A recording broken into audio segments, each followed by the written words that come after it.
Hi, I'm Henry DeLozier again, here talking with Jeff Goren about the project on hole 15 with regard to the Tees to Green project.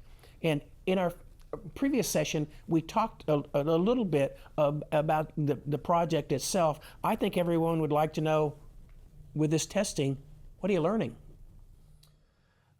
I've already learned a tremendous amount already, and we're going to continue learning this winter, and especially next spring and summer.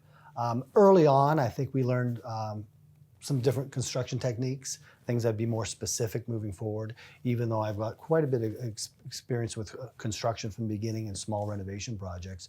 I looked at some of the equipment they brought in was too large, too much disturbance. Some of the areas that were disturbed around T. So really focusing on the contractor and how they install that work, certain piping, et cetera, in tight areas.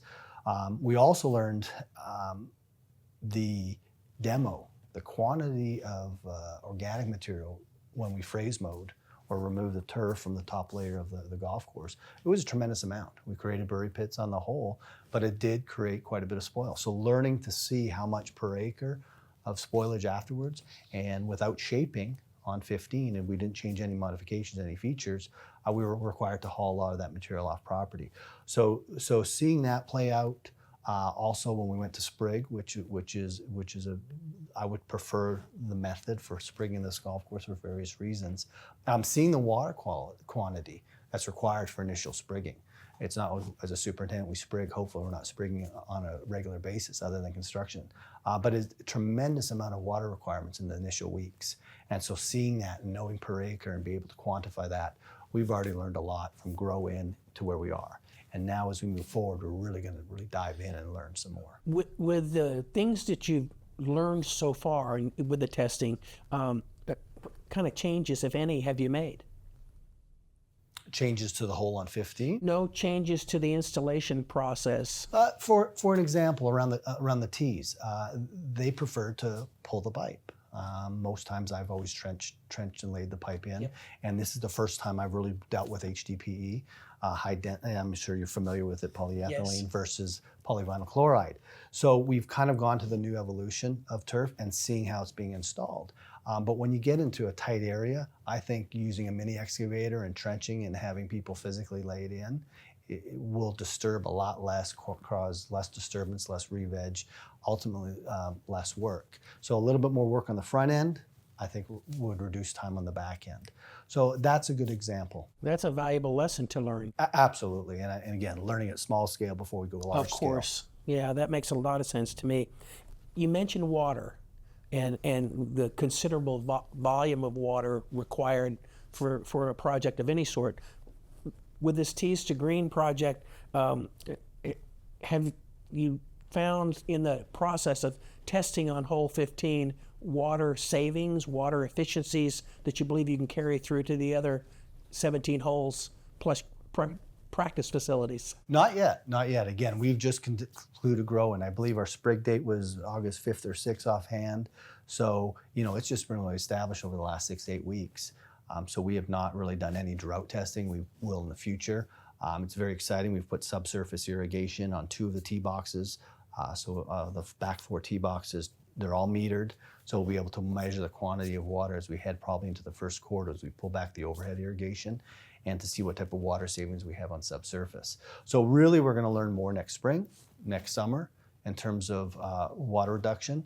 We have learned, again, small scale on those on the practice facility, those 300-400 square foot areas, substantial water reduction. We've pulled back, we've seen the stress, we've seen the recovery, and there definitely is a benefit, but testing something 300-400 square feet doesn't really translate to 75 acres, 80 acres of turf. This testing and the things you're learning is certainly going to be helpful for you and for the club down the road when you have your meetings with the Department of Water Resources and how you're proceeding. Absolutely, and when it comes to the Department of Water Resources, and the 5th and 6th management plan, we're in a good position. Yeah. And because we're using effluent water. Where the club's at risk, and we've talked about a lot of membership, is actually with the city of Scottsdale. As we know, Lake Mead is not plentiful of water. And Lake Powell and Lake Mead provide about 30% of our water use here at Mirabel, because it is partially CAP, canal water from the Colorado River. The other 60-70% comes from effluent. And that 30% could be potentially at risk. About 3 years ago, the city came to us because they thought they were going to be cut off. Right. Of that CAP, and we knew that we were going to be without potentially 30% of our water. Thankfully, we had plenty of snowpack that year, and we have 2 or 3 years of recovery. But we all know what's coming next spring with the agreement between the lower 7 basins, and we don't know what the future holds. So there is a possibility in the future that we are going to have water restrictions more from the city on a daily basis. And where that impacts us, it does not impact us annually. It impacts us during our most stressful period of time, the summer, Right. as well as overseeding. Really wise to get ahead of that as best you can. The only thing you know for sure is that you don't know for sure. Absolutely. It seems, anyhow. So with all the work that you're doing on hole 15, what do you think Mirabel members should expect in terms of playing conditions and the experience that they'll have? Well, for the first time, the members here are going to experience a non-overseeded situation for a fairway. We've always overseeded fairways. The tees will be overseeded. We chose not to overseed the fairways in rough. Obviously, we don't overseed the rough here. We have a classic desert look. We overseed the green complexes. So 15 fairway, the renovated portion, will be non-overseeded, and that's, again, just based upon our grow-in being fully established to have a good sound transition next spring. So from an agronomic principle, that's the decision we made. So this will be their first experience. We will spray paint or pigments on the fairway to give that visual perception off of the tees. So I think it'll be a good experience for them. Some may really enjoy it. They'll get extra roll. Sure. Some by February, January, February, may not be able to sweep the ball because there'll be very little leaf tissue down there. Right. So some may not like that. So I think it's a good lesson for what they're going to expect this season. So I expect great playing conditions, a little firm, a little fast, hopefully. And then as we head into the springtime, late February, March, and we start seeing our spring green up, by April, that golf hole should be in really good shape and provide great conditions. Right. Well, gosh, you've answered all my questions again, and so well. I guess we should wrap up and just emphasize that you're available if members have other questions. They're sure to. They should. Absolutely. And from the experience I've had at Mirabel, you have a lot of really capable golfers who are interested in the golf course. So how can they participate?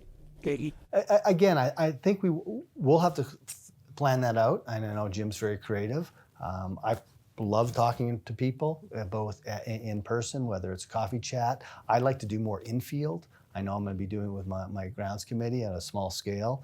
And I would love to take that beyond to the club and set up some formal dates in the future where we take and kind of do a little show and tell. And I think that's a great forum for people who have questions or concerns to address it in a public forum. I bet people will enjoy being in the field with you if they get a chance to do that. I prefer to be in the field anytime versus a boardroom. So any time in the field is a positive in my book. Makes good sense to me. Again, Jeff, thanks very much, and thanks to all of you.